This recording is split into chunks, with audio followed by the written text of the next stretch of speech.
Hey guys, Zane here with another one-take review, and today I wanted to talk about the Graduating Life album, Grad Life.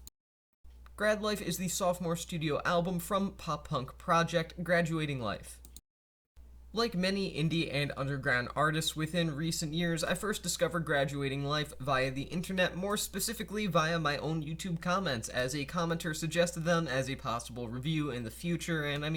I haven't done any punk stuff in a little bit, so I decided to give it a listen, give it a shot, a fair chance to impress me, and I have to say that it kinda did, actually, and I'm left with a band and a record that I am pleasantly surprised by. The album is strong instrumentally as it relies on a number of typical but still very well executed pop punk sounds and tropes.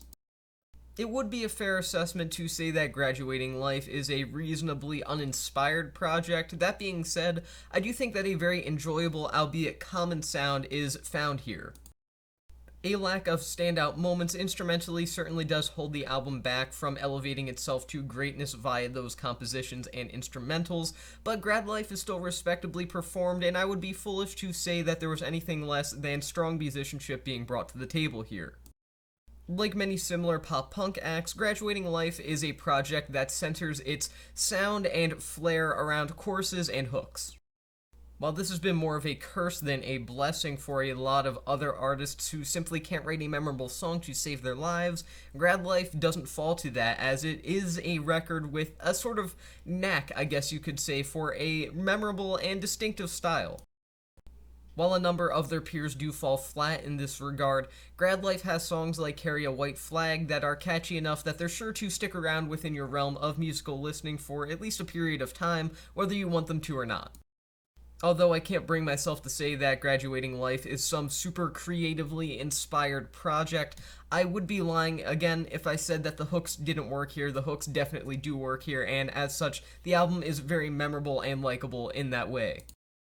Just about every song here is meant to be anthemic to some extent, which ultimately leads to me having a bit of a love-hate relationship with Grad Life and its overall anthems, its overall attitude, and generally its musical themes.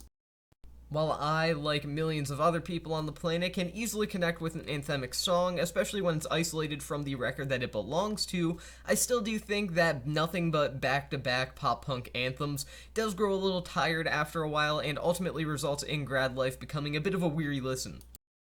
It certainly doesn't help that the middle section of the record can't stack up to its first three and last three songs, making for a bit of a rickety bridge in between two spots of land comprised of very solid and enjoyable pop punk.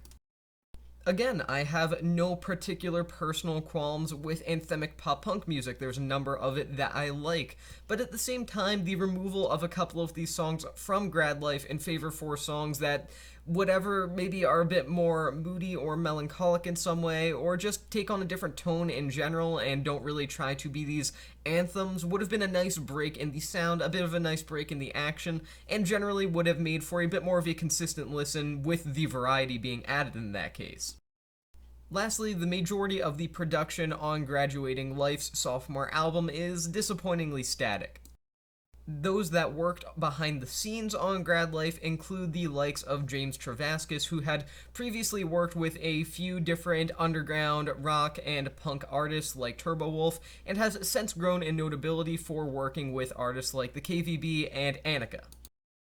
Much of Graduating Life's work here is compositionally very solid, but it does kind of lack the punch that it feels like it needs to truly excel in the way that it should. I did enjoy Grad Life, there's no denying that, but it felt like it had very little impact on me after only one single listen, and obviously it had more impact on me after multiple listens, but that first listen, I just didn't really feel much about the album in general, and maybe a bit just better production, better mastering, more lively production and mastering would have remedied that and made things just, again, feel a touch more alive. So, overall, Grad Life is a fun listen that's worth revisiting once or twice.